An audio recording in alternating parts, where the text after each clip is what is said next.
In this short video, we'll talk about NGCV bit flags. ARM Cortex-M microcontrollers stores the NZCV bit flags in the Program Status Register (PSR).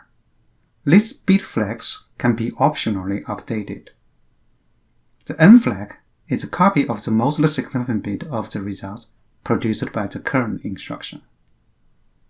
The Z flag is 1 when the result of the current instruction equals 0. The C flag is 1 when an add operation results in a carry, or a subtract operation has no borrow, or a shift or rotate operation shifts a 1 into the carry bit. There is no dedicated borrow flag for unsigned subtract. The borrow flag and the carry flag share the same bit in PSR. Specifically, for unsigned subtract, we can obtain the borrow flag by flipping the carry bit. The V flag is set to 1 when a signed add or subtract operation causes overflow. We can append the letter S to an instruction to force this instruction to update the NGCV flags in PSR. If an instruction has S appended, the NGCV flags will be updated according to the results of this instruction. Most instructions update these flags only if the S suffix is specified. However, there are a few exceptions, as listed here. For example, the comparison instruction CMP updates NGCV flags even though it doesn't have the suffix S. CMP works similarly to sub S, but with no destination register. It updates the flags, but does not save the results. Here is an example. The add instruction does not update the NGCV bit flags. However, in the add S instruction, the N flags share the same value as the most significant bit of the sum. If the sum of this add operation is 0, the Z flag is set to 1. By assuming both source operands are unsigned integers, the processor updates the carry flag. At the same time, by assuming both operands are signed integers, the processor updates the overflow flag accordingly. Let's look at this simple example. Suppose we are adding two numbers, FFFF and 1. The result is 0000. Thus, the N flag is 0 and the Z flag is 1.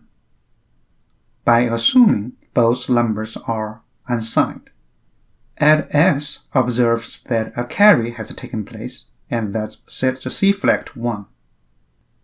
By assuming they are signed integers, add S does not cause any overflow. Thus, the V flag is set to 0.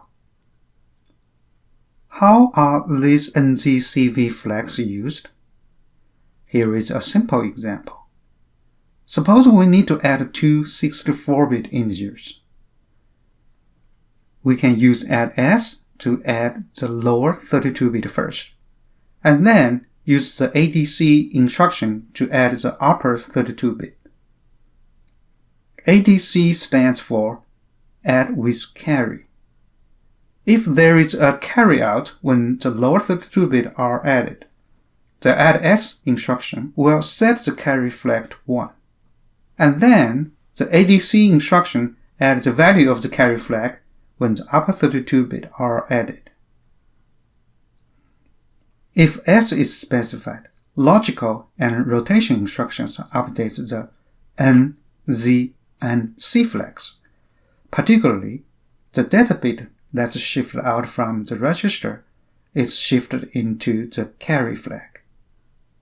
What are the NGCV bit flags when this AND S instruction completes? You can pause the video now and start to work out the solution. Here are the values of these bit flags. while NS does not update the carry flag, the second source operand can update it. Here is the value of the register R2 when the NS instruction completes. Therefore, the N flag is 0 and Z flag is 1. The second source operand shifts register R0 left by 1 bit, and it shifts 1 into the carry bit flag, therefore the C flag is 1. The V flag remains unchanged. Here is the detailed explanation given in ARM reference manual. Here is another example. What are the NGCV flags when the add-S instruction completes? While both add-S and the second source operand can update the carry flag. The carry flag is determined by the add-S instruction, not by the second source operand. We can understand it in this way. The carry flag modified by second source operand is overwritten by the add operation. Here is detailed explanation given in the ARM reference manual.